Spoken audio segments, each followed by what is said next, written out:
فهاد السنين الاخيره ولا كيتردد بزاف واحد المصطلح اللي هو تعفن الدماغ برين روت، مصطلح اللي ماشي جا من وحي الخيال بل تم الاعتماد ديالو من طرف معجم اوكسفورد في عام 2024. اعتبروه كاكثر العبارات اللي ولات رائجه، واللي جينا نرجعوا لورك شويه غادي نلقاو هذا المصطلح تقال اول مره سنه 1825 من طرف الفيلسوف هيرني دافيد، اللي كان كيقصد به الحاله ديال الدماغ فاش كيولف على الافكار السالمه. اما التعريف الحالي ديالو هو الحاله التدهور او التلف اللي كيوصل لها العقل والذهن ديال الشخص اللي كيستهلك مواقع التواصل الاجتماعي ومحتوى التافه بشكل مفرط، مقطع من بعد مقطع كيخلي الدماغ غادي وكيتدهور في الحاله ديالو، وهذا الشيء كيؤدي لعواقب بطبيعه الحال اللي غنشوفوه من بعد. اذا عزيزي المشاهد غادي نشوفوا في هذا الفيديو بالزربه شنو هما اعراض تعفن الدماغ، يعني العلامات اللي كتبين بلي واحد الشخص راه فعلا كيعاني من هذه الحاله. من بعد غادي نشوفوا التاثير الفيزيولوجي اللي كيطرا في الدماغ، في الاخير الخطوات باش نرجعوا الدماغ ديالنا لحالته الطبيعيه. بالنسبه للاعراض كاين بزاف ولكن حنا غنختاروا منهم الاهم ثلاثه فقط. اولا الشخص المصاب بتعفن الدماغ يكون عنده ضعف التركيز، ما كيبقاش قادر يركز باش يدير شي مهمه ولو كانت بسيطه، اما خاصو يزرب باش يشد التليفون بين يديه. الدماغ المصاب ما كيبقاش قادر يدخل في حاله ديب وورك، بمعنى ما كيبقاش قادر يركز بشكل معمق بلا تشتيت في مهمه واحده عندها قيمه. وتقلل التركيز ولات بالاخص عند جيل زاد وجيل الفا اللي زاد وهو غارق في العالم الرقمي من نهار تولد. صراحه مشكل كبير، حيت بكل بساطه التركيز هو اساس اي نجاح، سواء الخدمه ولا القرايه ولا اي هدف بغيتي توصل ليه، خاصك جوج تاع الحوايج: التركيز والوقت. ثاني حاجه اللي كيؤدي لها تعفن الدماغ وهي ضعف الذاكره، ما كيبقاش الشخص قادر يتذكر المعلومات وحتى الاحداث القريبه. وضعف الذاكره ولا النسيان كيبان بعده اشكال عند داك الشخص المصاب. مثلا دغيا كيولي ينسى فين حط شي حاجه ديالو، السوارت ولا البسطام، ما كيبقاش عاقل على المواعيد وكذلك التفاصيل اللي دازو من النهار ديالو. وهذا العرض كيبان بالاخص عند التلاميذ اللي كيقراو، ما كتبقاش عندهم قدره التذكر والحفظ بسبب لي نوتيفيكاسيون اللي ما كيحبسوش وكميه المعلومات اللي كيتعرضوا لها كل نهار داخل مواقع التواصل الاجتماعي. الذاكره تاعهم كتضعف. ثالث مضاعفات تاع تعفن الدماغ هو الاكتئاب، الرهاب الاجتماعي والمشاكل النفسيه الاخرى.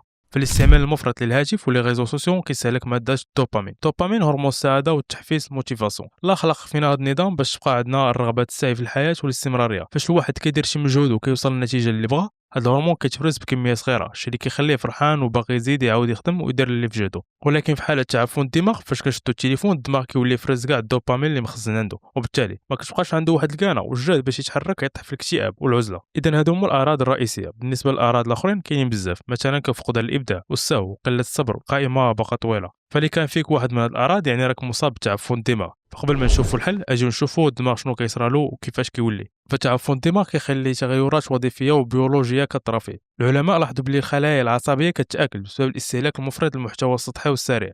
هاد الخلايا العصبيه دايره بحال شي عضلات الجسم، اللي كنتي كتريني بزاف معناتها تتحرك ديك العضله وتولي لها فائده، اما اللي عملتيها فراه ديك العضله غتمشي. الناس اللي كيترينيو بزاف راه غادي يفهموني. فالخلايا العصبيه في الدماغ كتريني وكتزاد بالتفكير وايجاد الحلول، يعني كل ما خدمتي دماغك مزيان كل ما كتزاد، والعكس صحيح. الا بقيتي حال فمك نهار كامل في التليفون فراه غادي وكتنقص، وهادشي اللي كيضيع حتى الماده الرماديه اللي كاينه في المخ، وبها تيخدم الدماغ اللي تكون مسؤول على التركيز والتفكير والذاكره والاحاسيس وحتى الحركات الاراديه. كل ما ضاع مع الايكيو معدل الذكاء، وكل ما كانت كثيره كل ما كان معدل الذكاء اكثر.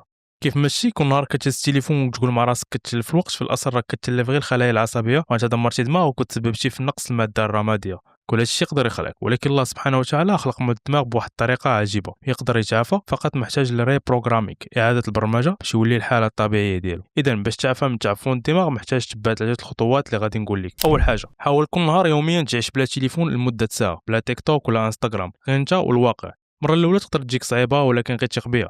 مده قصيره بلا هاتف ما غاديش تحس حتى تلقى راسك كدير شي حاجه مفيده ليك، مثلا هاد شي كتاب كتقراه ولا كتجمع بيت ديالك ولا كتقاد الحوايج في المريو. فاش كتبعد على التليفون العقل كيرجع يفكر بطريقه سليمه، والحوايج اللي كانوا كيبانوا لك صعاب ديرهم كيبانوا لك ساهلين. ثاني حاجه بدل المحتوى اللي متبعو موالف تفرج فيه في التليفون ديالك. جرب مثلا بودكاست ولا المحتوى التعليمي او الوثائقي. الويب المغربي عامر بالمحتوى المفيد، كيخصك غير تقلب. بهذه الطريقه العقل ديالك غادي يرتاح ويتكالما. فعاود ريلز تبع ريلز، الشيء اللي كيستنزف الطاقه ديال العقل، غادي تفرج في مقاطع طويله ومفيده ليك في نفس الوقت. الخطوه الثالثه والاخيره، دير امور حقيقيه في حياتك. حدد اهداف، رسم خطه اللي تزيد بك لقدام. دير هوايه، يعني ما تخليش وقت الفراغ ديالك كبير. الفراغ هو اصل كل الشرور. في اخر الفيديو غنقول لك خاصك تتبع الخطوات من اليوم باش تبدا التغيير الحقيقي. ما تنساش تخلي معك متابعه باش يوصلك كل جديد.